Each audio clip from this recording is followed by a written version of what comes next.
ACB అధికారులు ఆకస్మిక తనిఖీలు చేపట్టారు. పలు ఆర్టీఏ చెక్ పోస్టుల్లో ఏకకాలంలో తనిఖీలు చేస్తున్నారు. అధికారులు పలు బృందాలుగా విడిపోయి సోదాలు నిర్వహిస్తున్నారు. అక్రమ వసూళ్లకు పాల్పడుతున్నారన్న సమాచారం మేరకు ఏసీబీ అధికారులు సోదాలు నిర్వహిస్తున్నారు. హైదరాబాద్ పాతబస్తీ, బండ్లగూడ, మలక్పేట్ ఆర్టీఓ ఆఫీసులో దాడులు చేశారు. ఇక పలు రికార్డులు పరిశీలించిన అధికారులు కీలక సమాచారం సేకరించారు.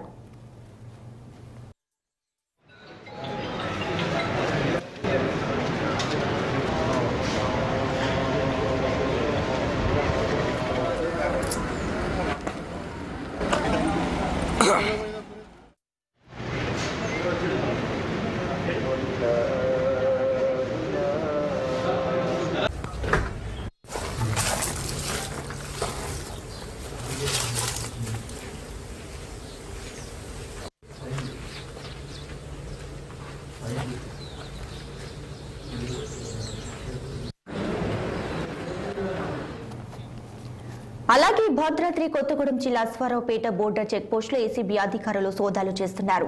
లారీ డ్రైవర్ల రూపంలో వచ్చిన అధికారులు అక్కడి రిజిస్టర్లు, ఎంట్రీ బుక్లు చెక్ చేశారు.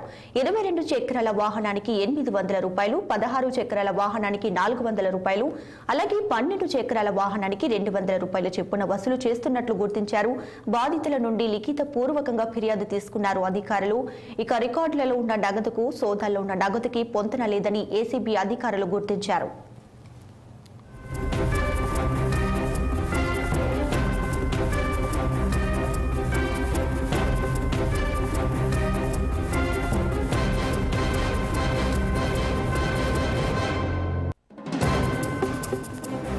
అటు సిద్దిపేట జిల్లా రవాణా శాఖ కార్యాలయంలో ఏసీబీ అధికారులు దాడులు నిర్వహించారు. డీఎస్పీ రేంజ్ అధికారితో పాటు సుమారు 15 మంది అధికారులతో కూడిన బృందం ఈ తనిఖీలో పాల్గొన్నారు. ఇక కార్యాలయంలోని రిజిస్టర్లను, కీలక ఫైల్స్ ను పరిశీలిస్తున్నారు. ఏసీబీ రాకను గమనించిన రవాణా శాఖ కార్యాలయ సమీపంలోని ఏజెంట్లు వారి కార్యాలయాలను మూసి వెళ్లిపోయారు.